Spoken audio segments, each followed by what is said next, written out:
Welcome, everyone, to TechDaily.ai.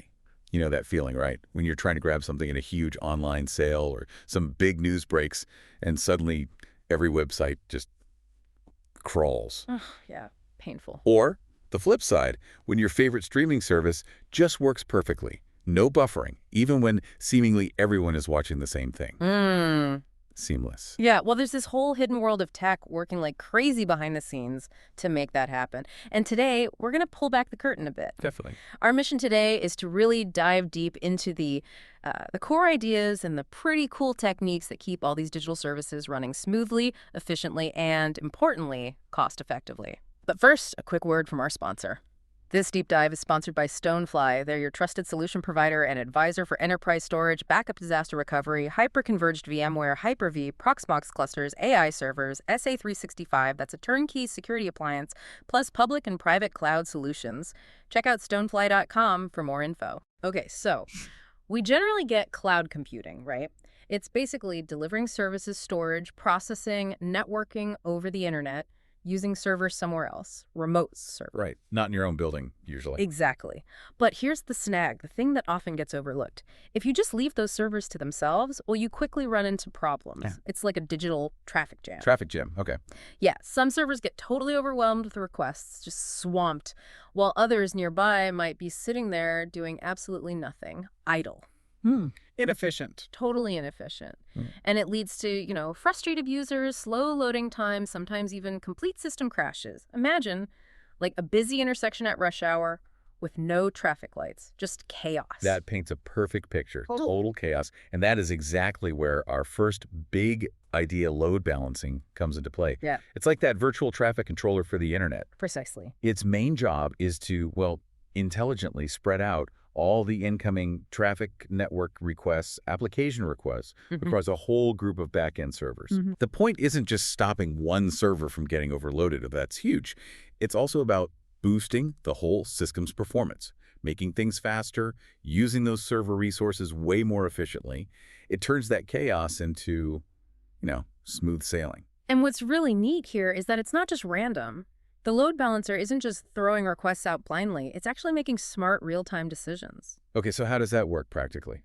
Well, when a request comes in, say, from your phone or your laptop, the load balancer grabs it first. And instead of just sending it to, like, the default server, it looks at all the available servers in its pool. The group of servers it manages. Right. And it directs the request to one that's healthy and not too busy.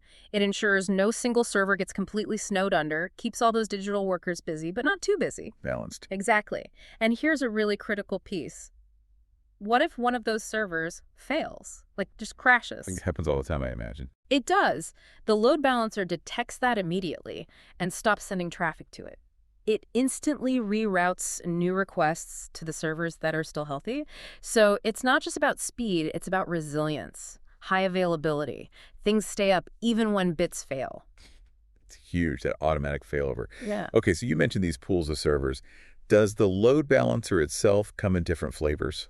It does. You've got options, and they really cater to different needs. Broadly, we talk about three main types. First, you have hardware load balancers. Okay. Physical boxes. Yep. Dedicated physical appliances, usually sitting in your own data center. These things are built for raw power. Think high performance, handling massive amounts of traffic, like specialized race cars. Got it. High end. Then there are software load balancers. These are programs, right? They run on standard servers or maybe virtual machines. Much more flexible. You can find open source ones, commercial ones. Think maybe more like a high performance sedan. Versatile. Okay. Software-based. Yeah. More flexible. And finally, what we see dominating a lot now, especially in the cloud world, are cloud-native load balancers. These are virtual services offered directly by cloud providers like AWS, Azure, Google Cloud. Ah, the built-in cloud options. Exactly. They're designed to scale automatically with your cloud resources, handle traffic across all those virtual machines, and you usually pay for what you use. Yeah. Very cloud-friendly. So connecting this back, choosing between these, it's not just a tech choice, is it? It sounds more strategic. Absolutely. It really boils down to what an organization needs, what their budget looks like, and maybe crucially, how dynamic their traffic is. Like, think about cost. Hardware, that's a big upfront investment. Capital expenditure, CapEx. Buy the box. Right. Software is often cheaper to get started with. And cloud native, that's usually pay as you go. Yeah. Operational expenditure, OpEx, shifts how you budget. Makes sense. Then performance. Hardware usually gives you that dedicated peak power. Software, well, it can sometimes struggle under really heavy loads, depends on the setup. Cloud native is built by the cloud giants for high performance at scale. Okay. Scalability is a big one. Hardware, you hit limits. You literally need to buy and install more boxes to scale up. Physical limitations. Yeah, software's easier to scale, add more resources to the VM or server it's running on. But cloud native, that's where the magic is for elasticity. It scales up and down almost effortlessly with your cloud resources. Built for the cloud model. Totally. And don't forget maintenance. Hardware needs specialized skills. Software needs constant updates, patching. With cloud native, the provider handles most of that maintenance burden. That's a big plus. And lastly, flexibility. Cloud native, being virtualized, is incredibly flexible. Hardware is the least flexible. So yeah, there's no single best answer. It's all trade-offs based on context. I see. It's about finding the right fit for your whole operation, not just the fastest box. Okay, so you have the load balancer, but how does it decide where to send the traffic? You said it was smart. What makes it smart? Good question. That comes down to the load balancing algorithms. These are the rules, the logic the load balancer uses to distribute the requests. The brain behind the operation? Kind of, yeah. And they range from pretty simple to quite sophisticated. You've got static algorithms. These follow fixed patterns. Like round robin, it just sends requests to servers in order, one after the other, then loops back. Simple. Okay, like dealing cards. Exactly. Then maybe weighted round robin, where you can tell it, hey, this server's more powerful, send it more traffic. So it still cycles, but sends proportionally more to the beefier servers. Makes sense. Or IP hash. This one maps a user's IP address to a specific server, which can be useful if you need someone to stick to the same server for their whole session, like online shopping. Right. Session persistence. Then you have the dynamic algorithms. These are smarter because they look at the actual current state of the servers. Real-time data. Yeah. Least connections is a popular one. It checks which server currently has the fewest active connections and sends the new requests there. Seems logical, right? Spread the active work. Yeah, intuitively makes sense. There's also least response time. This one tries to be even smarter, looking at both the number of active connections and how quickly servers are responding on average. Aims for the fastest user experience. Ooh, clever. And maybe least bandwidth, sending requests to the server currently using the least network bandwidth. Useful if network throughput is your bottleneck. What's interesting, though, sometimes a simple algorithm like weighted round robin might actually work better if your servers are all pretty similar and load is consistent. Complexity isn't always king. Context matters again. Okay, so that's how it directs traffic generally. Are there, even more specialized ways cloud load balancers work? Oh yeah, definitely. We can get more granular. For instance, there's DNS load balancing. This uses the domain name system, the internet's phone book, to send users to different IP addresses, essentially different server clusters. It's simple, globally applicable, but DNS updates can be slow to propagate, and it doesn't really know if a server is healthy or overloaded. Less real-time feedback. Right. Then there's global server load balancing, or GSLB. This is more sophisticated, designed to distribute traffic across multiple data centers, often in different geographic locations.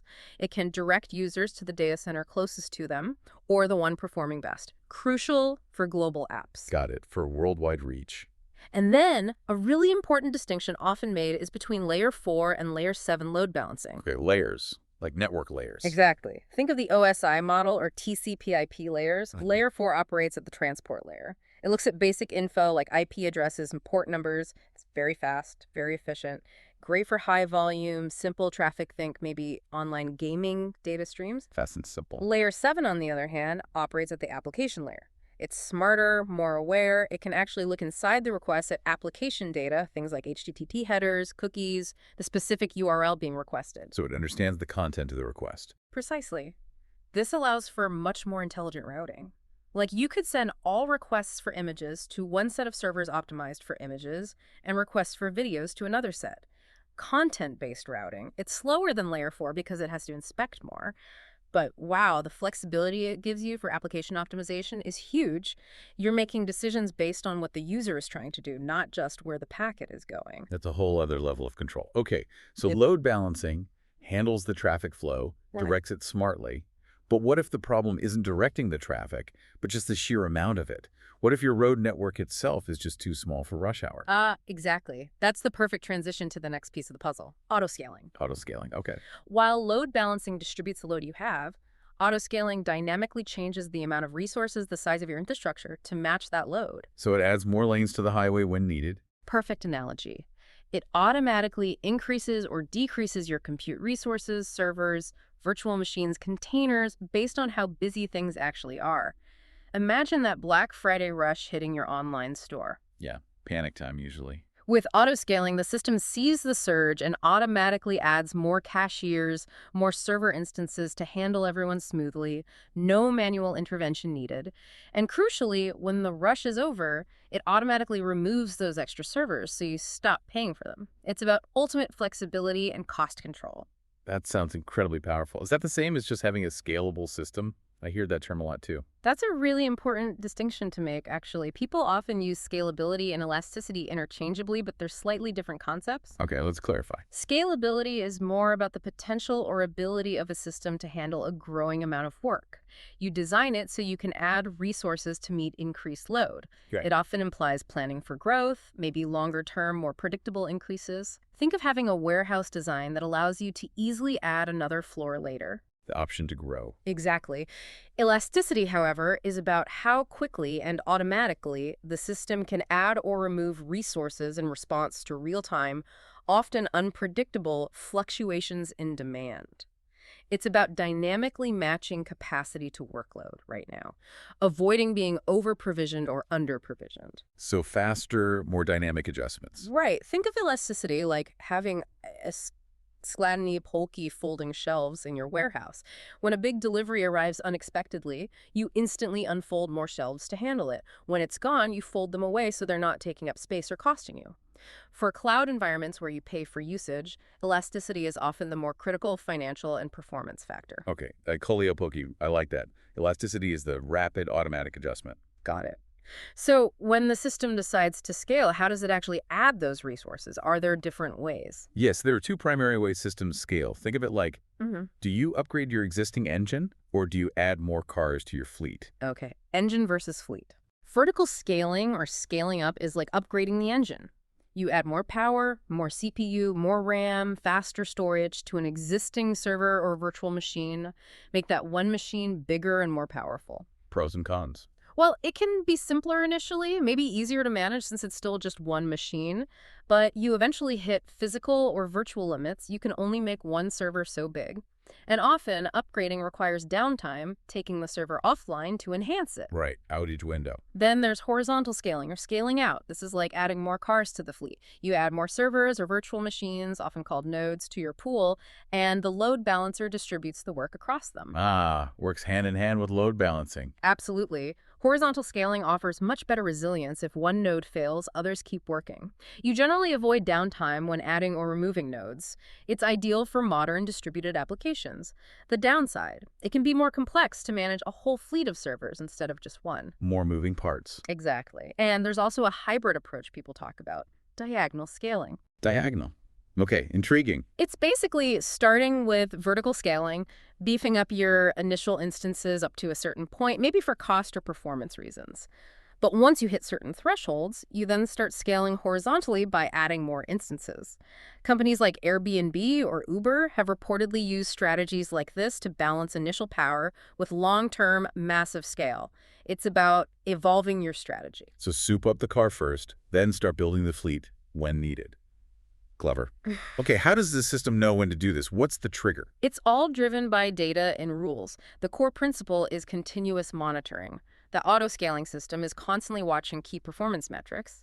Like what? Things like CPU utilization, how busy the processors are, memory usage, network traffic in and out, maybe the number of requests per second hitting the load balancer, or even application-specific metrics like the length of a processing queue. Okay, watching the vital signs. Precisely. Then you define scaling thresholds. For example, you might say, if the average CPU utilization across the group stays above 70% for 5 minutes, then trigger a scale-up action. The rule. Right. And scaling policies define what that action is. Add 2 new instances or remove one instance if CPU drops below 30%. And crucially, there are cooldown periods. Cooldown, why? To prevent instability. Imagine the load spikes, you add a server, the load immediately drops slightly, so you remove the server, then it spikes again. You'd be constantly adding and removing servers, which is inefficient and potentially disruptive. The cooldown says, okay, I just scaled up. Wait a few minutes before considering scaling down again, even if the metrics drop. It prevents this rapid flapping or thrashing. It gives the system time to stabilize. Makes sense. It's like a thermostat with a built-in delay. Exactly like that. It's a closed loop, monitor, evaluate against thresholds, execute policy, cool down, repeat, constantly adjusting. This constant adjustment. Are there different philosophies on when to adjust, like reacting versus anticipating? Yes, absolutely. Right. And that leads to different approaches to autoscaling. The most common is reactive autoscaling. Reacting to what's happening now. Right. It scales after the metrics cross your defined thresholds, load goes up, CPU hits 70%, then it adds a server. It's simple, straightforward to set up. The potential downside is there can be a slight lag. It takes time to detect the threshold breach, launch a new instance, and have it ready to take traffic. During that lag, performance might dip. Okay. Potential for brief slowdowns. Then there's the more advanced approach, predictive autoscaling. Predicting the future. Sounds cool. It kind of is. It uses historical data, looks for patterns, maybe traffic always spikes at 9 a.m. on weekdays, and often employs machine learning models to forecast future demand. Based on that forecast, it scales before the anticipated load actually arrives. Proactive. Exactly. The big advantage is reducing or eliminating that performance lag and avoiding those cold starts where new instances aren't immediately ready. It aims to have the capacity ready just as it's needed. That sounds much better for user experience. More complex, though. Generally, yes. Requires more data, potentially machine learning expertise. And finally, many systems use a hybrid approach. Best of both worlds. Hopefully. It combines reactive scaling to handle sudden, unexpected spikes that predictions might miss, with predictive scaling for those known cyclical patterns. It gives you balance efficiency for predictable loads and responsiveness for surprises. Think of it like having both fire alarms reactive and a sprinkler system plan based on building usage, predictive. Good analogy. Covering all bases. Where do we actually see this stuff making a difference in the real world? Oh, it's everywhere, often invisibly. Think about smart city platforms. They handle incredibly variable loads, data from traffic sensors, citizen reports via apps, public transport updates. Autoscaling is essential to keep those services running efficiently without overspending on constant peak capacity. Right. Unpredictable usage patterns. Or social media analytics. Imagine trying to process the fire hose of Twitter data for sentiment analysis during a major global event.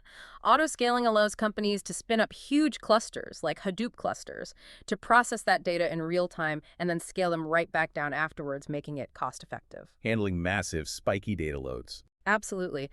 In telecommunications, especially with 5G, the cloud infrastructure needs to be incredibly elastic to handle varying network demands for things like video streaming or IoT devices. Autoscaling manages both containerized and virtualized network functions to ensure that critical connectivity stays up and performs well. High reliability needed there. Definitely. And even healthcare systems. Think about remote patient monitoring devices like EKGs sending constant streams of data.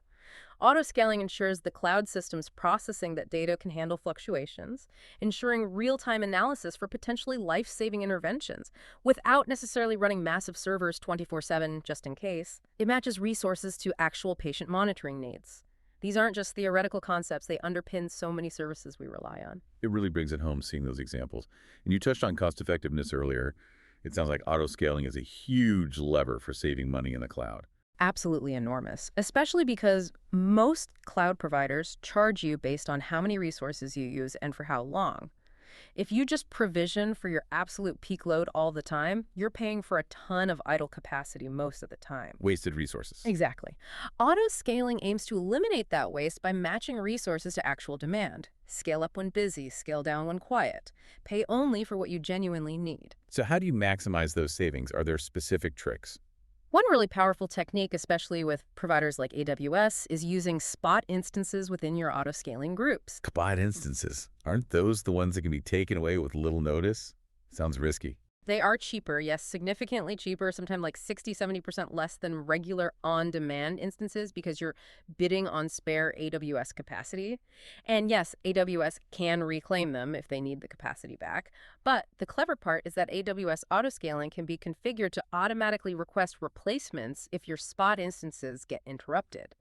It can even mix spot and on-demand instances in the same group to guarantee a certain baseline capacity while maximizing savings. So you get massive cost reduction with managed availability. Wow, okay. So it manages the risk for you while grabbing the savings. That's smart. Very smart. Other strategies include really leveraging predictive scaling to avoid over-provisioning just before a peak. Constantly reviewing and fine-tuning your scaling policies based on actual performance data. Using specific alarms like CloudWatch alarms in AWS to trigger scaling based on precise metrics. Setting up scheduled scaling actions if you know you have predictable peaks, like every Monday morning. And maybe even using multiple smaller auto-scaling groups tailored to different parts of your application instead of one giant one. It's about being granular and data-driven. It sounds like moving from a blunt instrument to a scalpel for cost control. That's a great way to put it. It's disciplined, dynamic cost optimization. Okay, this is evolving so fast. What are the big challenges now? And where is this all heading? Good questions. We're definitely pushing the boundaries. One challenge is moving beyond single metric scaling, like just looking at CPU. Real applications have multi-dimensional constraints. You need to consider CPU, memory, storage I/O, network bandwidth, maybe even license availability, all at the same time for truly optimal scaling. That's complex. Holistic view. Right. The rise of containers and serverless also brings new challenges and opportunities. Kubernetes autoscaling is a huge area, offering very fine-grained control, but also complexity. Serverless platforms scale automatically, but understanding and optimizing their scaling behavior is key. Different paradigms? Then there's edge computing. Okay. How do you do auto-scaling effectively in environments with limited resources, diverse hardware, and potentially flaky network connectivity? That's a tough nut to crack. Yeah, the edge is messy. Security and privacy are always critical. As these systems become more autonomous, how do you ensure the scaling mechanisms themselves aren't vulnerable? We're seeing more use of machine learning for anomaly detection here, and increasingly important, sustainability and energy efficiency. Green computing. Exactly. Can scaling decisions factor in not just cost and performance, but also power consumption and carbon footprint? Maybe preferring to scale up resources in data centers powered by renewable energy. That's becoming a real focus. That's a fascinating dimension. And looking ahead, the future is definitely intelligent. Predictive scaling will get even better with more advanced ML, maybe reinforcement learning where the system learns the optimal scaling policy over time, or even using digital twins to simulate scaling scenarios. We'll likely see cross-layer auto-scaling, coordinating scaling decisions across the application, middleware, and infrastructure layers. More contextual awareness scaling based not just on technical metrics, but external events like marketing campaigns, news events, or even weather forecasts. And the ultimate goal, perhaps, is intent-based scaling. Instead of telling the system how to scale, rules, thresholds, you define the business outcome you want, like maintain user transaction time below 500 meters while minimizing cost. And the system figures out the optimal scaling strategy to achieve that intent. Letting the system manage to the business goal. That's a paradigm shift. It really is. It raises big questions, too. As these systems become more autonomous, how do we ensure they align with our goals, ethics, and budgets? What a journey. Seriously, from just spreading out traffic to having systems that predict the future and dynamically reshape the infrastructure, it's incredible. This whole world of cloud, load balancing, and auto-scaling is just constantly adapting to keep up with our nonstop digital lives. It really is a testament to how smart systems are becoming. Ensuring performance, reliability, and as we've seen, increasingly focusing on cost and even sustainability. Amazing stuff. So here's a thought to leave you with. Considering how fast this is all moving, what happens next? What new things become possible when autoscaling doesn't just predict demand, but starts making decisions based on the actual purpose or the business value of different tasks, going beyond just CPU or memory usage? Value-driven infrastructure adaptation. That is something to mull over as you're clicking around online. Okay, a huge thank you again to Stonefly for sponsoring this deep dive. Definitely check out their offerings, including something pretty amazing right now, the the Stonefly 100 TB immutable and air-gapped SSO NAV for just $8,995. Now, 100 terabytes for that price. Yep, 100 TB of immutable air-gapped single sign-on NAS storage for $8,995. Visit stonefly.com to learn more about that and all their solutions. And of course, thank you for joining us on the Deep Dive. Hope you feel a bit more clued in and maybe even more curious about the invisible tech holding our digital world together. Until next time.